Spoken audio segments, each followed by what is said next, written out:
चलिए, कैसे हो सभी? बढ़िया हो? कोई दिक्कत है क्या? कोई टेंशन, कोई दिक्कत आप लोगों को नहीं होने देंगे। नया टॉपिक शुरू करेंगे, ढंग से पढ़ेंगे, तरीके से पढ़ेंगे, जोश के साथ पढ़ेंगे, फुर्ती के साथ पढ़ेंगे, सब कुछ क्लास में याद करवाएंगे। क्या करना है? क्लास को एंड तक देखना है, ठीक है? क्लास को आराम से शुरू करेंगे। लेकिन एक बच्चे का कमेंट आया है कि सर आपके व्हाट्सअप नंबर दे दो। तो व्हाट्सअप नंबर क्या करोगे? व्हाट्सअप नंबर का है इंस्टाग्राम आईडी बताई है। अगर किसी को बातें वगैरह करनी है, कोई इंपॉर्टेंट बात करनी है, फालतू की बातें नहीं, इंपॉर्टेंट बात करनी है, तो इंस्टाग्राम मैंने बता रखी है, वहां पर आप मैसेज कर सकते हो, ठीक है? ये मेरी क्या है? इंस्टाग्राम आईडी है, तो यहाँ आप मैसेज कर सकते हो, ठीक है? ठीक है, तो नंबरों की कोई दिक्कत ही नहीं है। एक कमेंट क्या आया है? गुरुजी थे अत्ता दिन खटे रे गया हा, इतना दिन पहली मिल जाता, क्लास बहुत बढ़िया समझ में आई, हिमालय पर गेड़ो गया, अब आयू खट गेड़ो, तू ही लेट आयो, मैं तो टाइम पर आयू। अच्छा, एक कमेंट क्या है? Nice class sir. हाँ, तो नाइस तो कोई बात नहीं है ना। चलिए, गुरुजी जोश सुकून पढ़ा रहे हो, तो जोश और कितों ले रहा हूँ, घणो ही जोश है। सर कल्चर की क्लासें क्यों नहीं आ रही? कल्चर की क्लासें कल या परसों तक आ जाएगी, है ना? इंडिया ज्योग्राफी कब शुरू कर रहे हो? अभी नहीं करेंगे, थोड़ा रुक के करेंगे। चलिए, हम आज पढ़ेंगे, ठीक है? हम आज पढ़ेंगे, ढंग से पढ़ेंगे, तरीके से पढ़ेंगे, और नया टॉपिक हम क्या करेंगे? शुरू करेंगे। शानदार वाली क्लास रखेंगे, सब कुछ कहानी से याद करेंगे। नई ज्योग्राफी पढ़ रही, ये बार बार ये कमेंट मत किया करो कि सर नया डाटा है क्या? नया अरे नया ही तो है, देखो तो सही क्लास को। जो न्यू ज्योग्राफी है, जो बदलाव हुआ है, वही तो हम पढ़ रहे हैं, ठीक है? तो आपको 50 जिले ही पढ़ने हैं।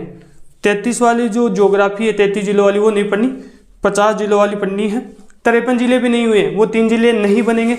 सरकार नहीं है तो जो बीत गया सो बीत गया, ठीक है? तो उस पर आप लोगों को ध्यान नहीं देना है। केवल 50 जिलों की जो जानकारी है वो आप लोगों को पढ़नी है। करिए शुरू, ज़्यादा बातें नहीं करेंगे, नहीं तो ऐसे बोलेंगे कि सर फालतू बात बहुत करे, काम की बात तो बिल्कुल ही कौन करे। तो आप काम की बात करेंगे, बस थोड़ा सा पानी पी लो, है ना?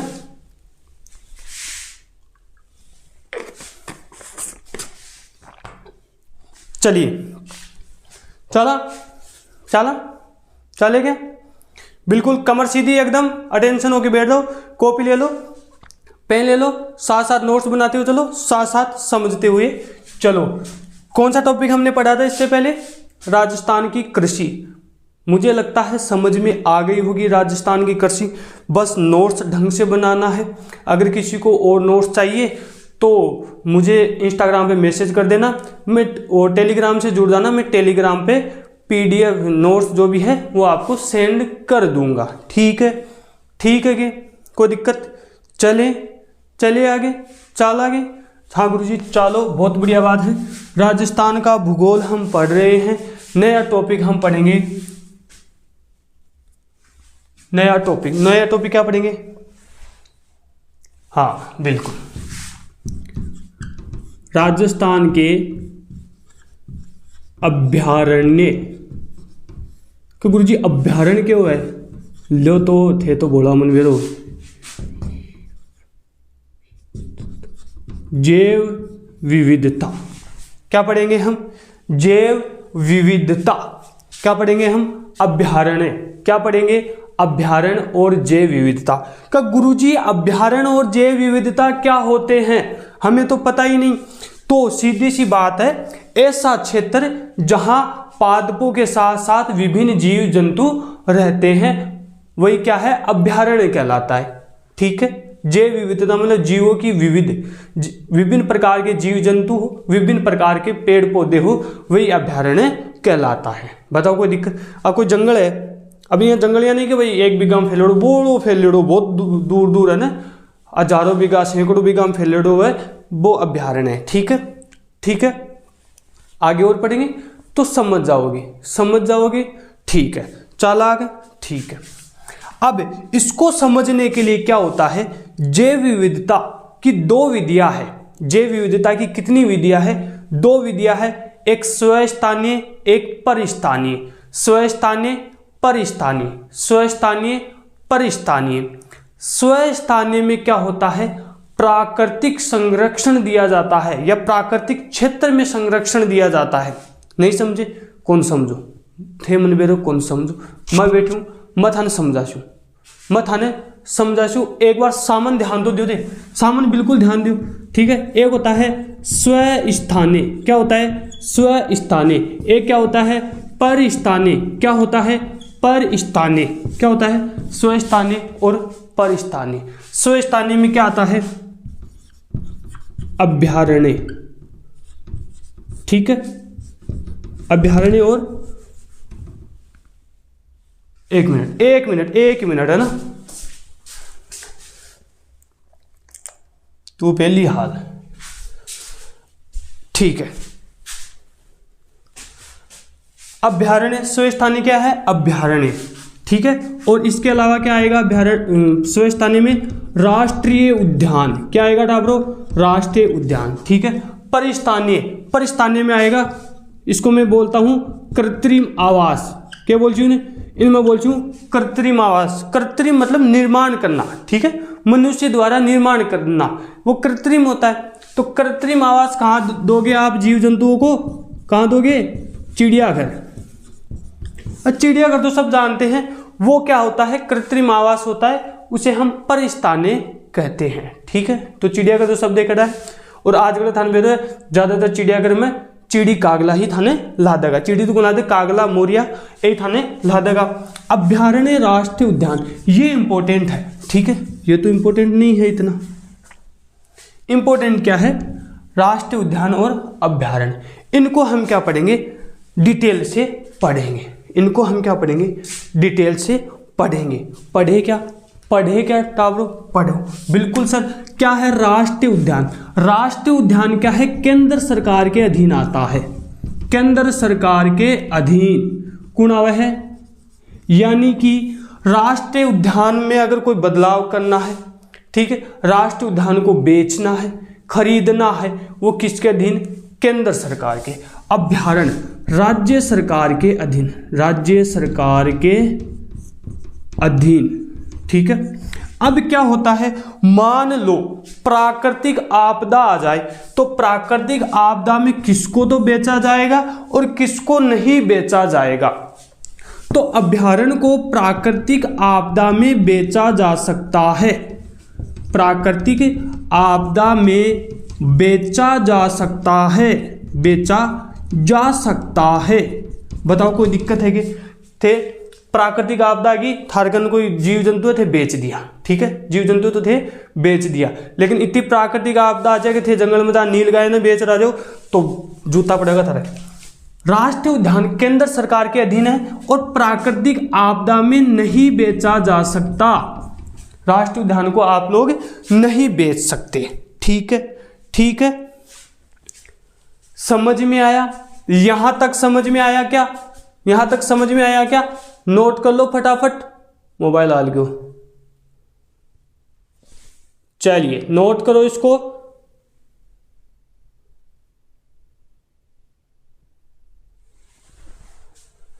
ठीक है, चाल आ गए मन डस्टर को ना दो हाल तक भी।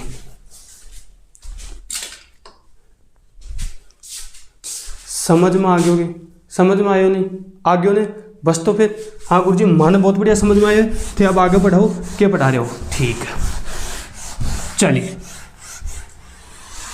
अभ्यारण्य हम पढ़ रहे हैं, ढंग से पढ़ रहे हैं, स्वस्थानीय परिस्थानीय बता दिया, अभ्यारण्य और राष्ट्रीय उद्यान मैंने बता दिए हैं। हम राजस्थान में अभ्यारण्य पढ़ रहे हैं। अब अभ्यारण्य राजस्थान में कितने हैं, वर्तमान में 27 अभ्यारण्य है। राष्ट्रीय उद्यान कितने हैं, 3 राष्ट्रीय उद्यान हैं। तीनों राष्ट्रीय उद्यान, 27 अभ्यारण्य, मुंह जबानी याद आपको क्लास में कराऊंगा, ये मेरी गारंटी है। क्लास को एंड तक देख लेना। जोश बिल्कुल आप लोगों के अंदर होना चाहिए, हिम्मत नहीं टूटनी चाहिए, बिल्कुल सुस्ती से नहीं पढ़ना है आप लोगों को, ठीक है। हाँ गुरुजी बिल्कुल बढ़िया बात है। क्या पढ़ा थे थाने मन ही बता दो क्या पढ़ा होगा। अब हम पढ़िया राष्ट्रीय उद्यान, क्या पढ़िया राष्ट्रीय उद्यान, ठीक है। हाँ गुरुजी बिल्कुल थे पढ़ाओ, माने भी बताओ थे क्या पढ़ाओ। राष्ट्रीय उद्यान कितना है टाबू, कितना राष्ट्रीय उद्यान है 3। कौन कौन सा रणथंभौर राष्ट्रीय उद्यान, केवलादेव राष्ट्रीय उद्यान, मुकुंदरा हिल्स राष्ट्रीय उद्यान। तो 3 ही तो राष्ट्रीय उद्यान है, तो तीनों के नाम लिख दो। कहाँ दिक्कत आ रही है, कोई दिक्कत नहीं है। तो पहला राष्ट्रीय उद्यान, प्रथम राष्ट्रीय उद्यान कौन सा है, मैं लिख रहा हूं रणथंभौर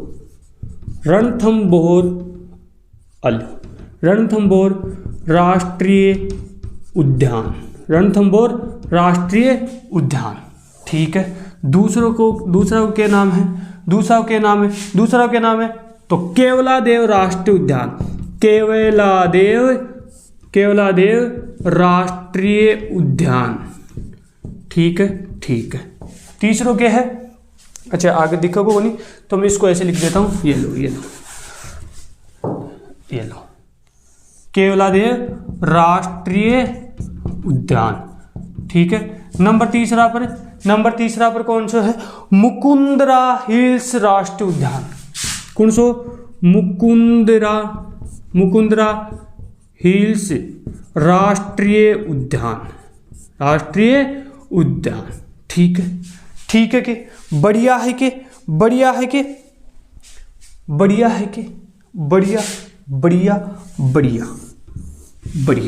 ठीक है।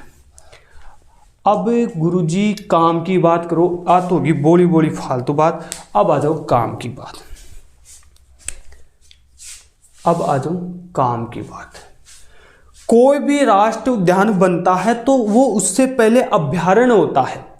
किसी जमाने में मतलब राष्ट्रीय उद्यान से पहले ये अभ्यारण्य थे। कौन, ये तीनों ही। तो पहले अभ्यारण्य का दर्जा मिला होगा इनको और फिर राष्ट्रीय उद्यान का दर्जा मिला होगा। यही तो है।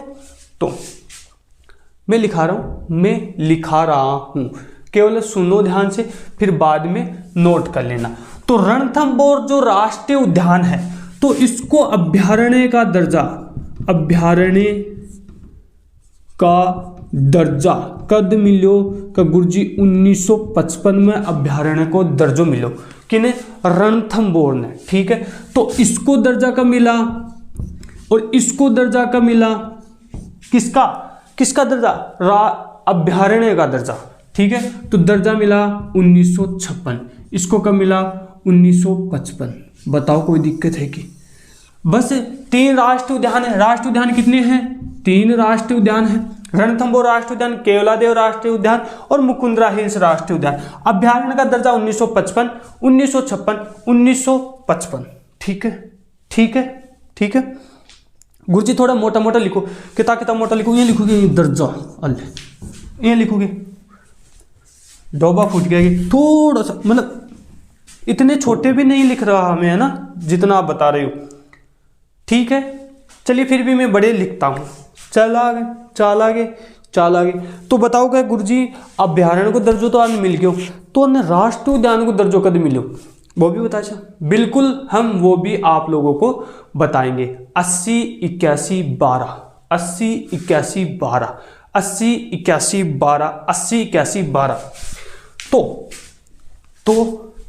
तो क्या करा, तो राष्ट्रीय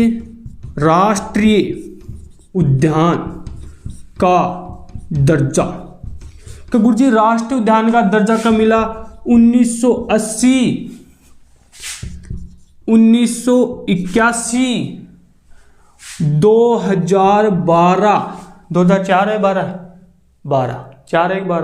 12, ठीक है। राष्ट्रीय उद्यान का दर्जा 1980, इन्हें दर्जो मिले 1981, इन्हें दर्जो मिले दर्जा का मतलब यानी राष्ट्रीय उद्यान के रूप में इनको प्रमाणित कर दिया कि भाई अब के है, अब अभ्यारण्य को नहीं, अब के है, अब राष्ट्रीय उद्यान है। ठीक है, ठीक है, ठीक है, ठीक है, ठीक है।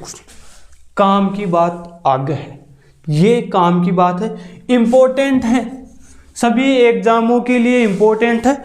आगे हम चलते हैं। क्षेत्रफल की दृष्टि से, क्षेत्रफल की दृष्टि से सबसे बड़ा राष्ट्रीय उद्यान,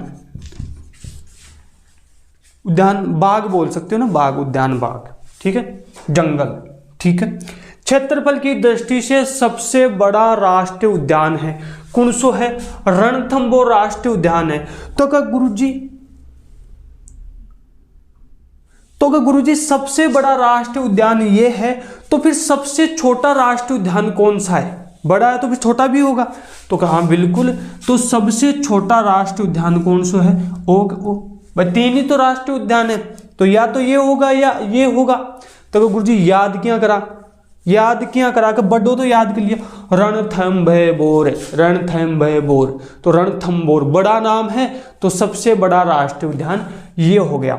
मुकुंदरा हिल्स राष्ट्रीय उद्यान, केवलादेव राष्ट्रीय उद्यान, तो केवलादेव सबसे छोटा रूप में यही बोला जा रहा है। तो सबसे छोटा राष्ट्रीय उद्यान, सबसे छोटा राष्ट्रीय उद्यान कौन सो है? डाबरो, कौन सो है? फटाफट बता दो मुझे, कौन सो है? केवलादेव राष्ट्रीय उद्यान, केवलादेव राष्ट्रीय उद्यान, ठीक है, ठीक है। अब आ जाओ और काम की बात, और डीपली बात, और इंपॉर्टेंट बात, ठीक है। यह राजस्थान की प्रथम बाघ परियोजना है, कौन सी? रणथंभौर। रणथंभौर क्या है? का गुरुजी पहली बाघ परियोजना ये क्यों हुई? क्यों हुई पहली बाघ परियोजना?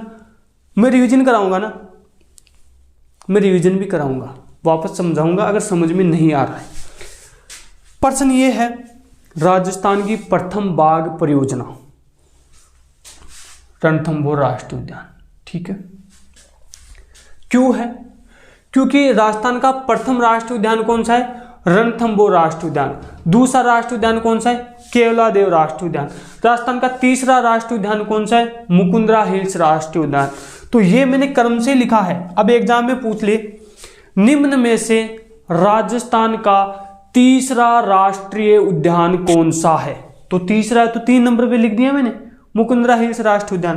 तो अलग से लिखने की जरूरत नहीं है, समझ जाओगे ना। तो बस, तो फिर क्यों, क्या दिक्कत है? कोई दिक्कत नहीं है, ठीक है।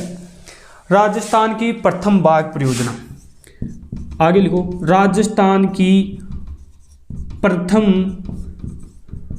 बाघ परियोजना, प्रथम बाघ परियोजना है कौन सी? रणथंभौर राजस्थान की प्रथम बाघ परियोजना है, राजस्थान की प्रथम बाघ परियोजना है। तो अगर गुरुजी राजस्थान की प्रथम बाघ परियोजना है, तो फिर दूसरी बाघ परियोजना कौन सी है? फिर तीसरी बाघ परियोजना कौन सी है? तो अगर चौथी बाघ परियोजना कौन सी है?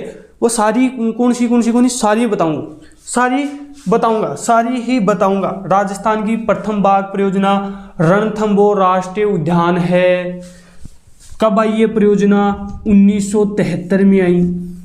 राजस्थान की प्रथम बाघ परियोजना है, कब आई? 1973 में आई। दिख रहा है ना? तो बस दिख रहा है तो फिर कोई दिक्कत नहीं है।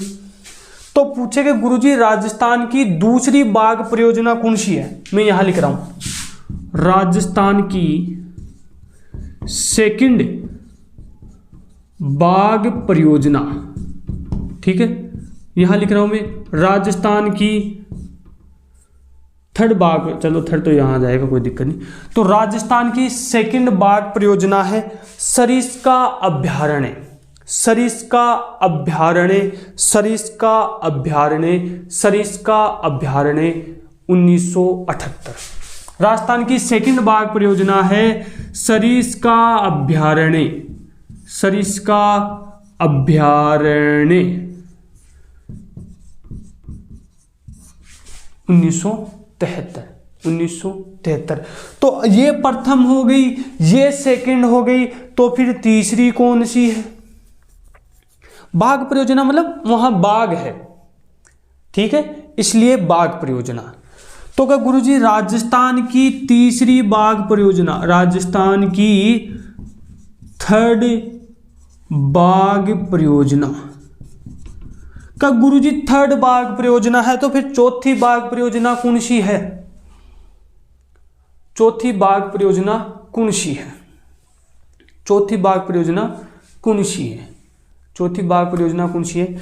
चौथी बाघ परियोजना है रामगढ़ विषधारी परियोजना। चौथी बाघ परियोजना कौन सी है? रामगढ़ विषधारी परियोजना। तो मैं यहां लिख देता हूं राजस्थान की फोर्थ बाघ परियोजना। फोर्थ बाघ परियोजना कौन सी है? रामगढ़ विषधारी। रामगढ़ विषधारी, विष को धारण करने वाला। तो अब विषधारी से यह मत समझना कि विष सांप है, नहीं, बाघ से संबंधित है। ठीक है, ठीक है, ठीक है, समझ में आया? अब एक बार इधर सामने फोकस करो, एक बार फटाफट रिवीजन हम कर लेते हैं, टाइम भी हो चुका है। फटाफट देखो, राजस्थान के अभ्यारण्य हम पढ़ रहे हैं। राजस्थान में अभ्यारण्य किसे कहते हैं, राष्ट्रीय उद्यान किसे कहते हैं, मैंने समझा दिया है। कितने राष्ट्रीय उद्यान है? 3 राष्ट्रीय उद्यान है, 27 अभ्यारण्य है। 3 राष्ट्रीय उद्यान हम कौन कौन से? प्रथम राष्ट्रीय उद्यान है रणथंभौर राष्ट्रीय उद्यान, सेकंड है केवलादेव राष्ट्रीय उद्यान, थर्ड है मुकुंदरा हिल्स राष्ट्रीय उद्यान। ठीक है, ठीक है। पूछे रणथंभौर राष्ट्रीय उद्यान कहाँ है? सबको पता है, सवाई माधोपुर में है। केवलादेव कहाँ है? भरतपुर में है, भरतपुर में है। लेकिन इसके अलावा आगरा और अलवर क्षेत्र भी इसमें आता है। ठीक है, ठीक है। मुकुंदरा हिल्स राष्ट्रीय उद्यान कहाँ है? कोटा में भी है, बूंदी में भी है, चित्तौड़गढ़ में भी है, झालावाड़ में भी है। ठीक है, तो ध्यान रखना थोड़ा सा, कोटा में है, बूंदी में है, झालावाड़ में है, मुख्यतः इन्हीं में आपको मिलेगा, और चित्तौड़गढ़ भी आप कर सकते हो। ठीक है, ये स्थान हो गया। रणथंभौर सवाई माधोपुर में, केवलादेव मुख्यतः भरतपुर में, अलवर में भी है, कुछ हिस्सा इसका आता है। केवलादेव कोटा, बूंदी, झालावाड़, चित्तौड़गढ़ में है, मुख्यतः कोटा में है, बाकी हिस्सा बूंदी, झालावाड़, चित्तौड़गढ़ में भी आता है।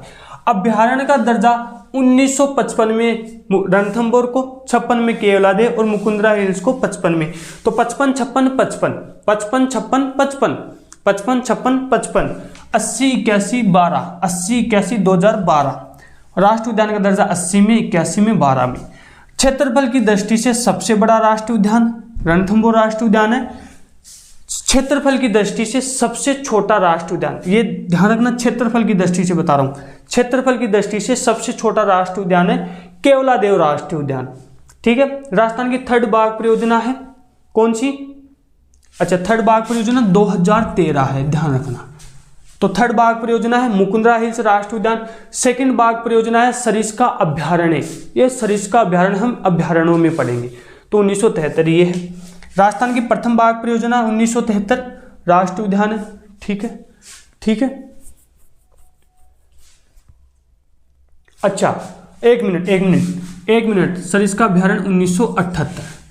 मुझे लगा इधर 73 है, इधर 73 है, ये क्या बात हुई? ये 78 है। ठीक है, ये क्या है? 78 है। चलिए आगे, चाला के आगे, चाला समझ में आ गया? समझ में आ गया क्या? समझ में यहां तक आया कि नहीं आया?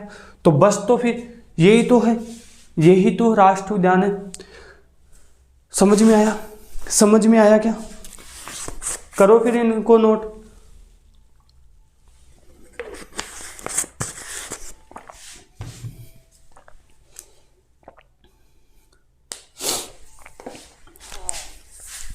सर आप कहाँ से हो? मैं घर से हूँ। अच्छा, गांव में कहाँ हूँ? जिला जयपुर है और तहसील चोमू है। चोमू के पास मेरा एक गांव है छोटा सा, रामनगर घिनोई। ठीक है, वहाँ का मैं निवासी हूँ। ठीक है, ठीक है, ठीक है, करो नोट। तो आज के लिए इतना ही, नेक्स्ट क्लास में और बात करेंगे। तब तक के लिए पढ़ते रहो, पढ़ाते रहो, खेलते रहो, खिलाते रहो। शुक्रिया, आदाब, सत श्री अकाल, राधे राधे, जय श्री कृष्णा, जय श्री श्याम।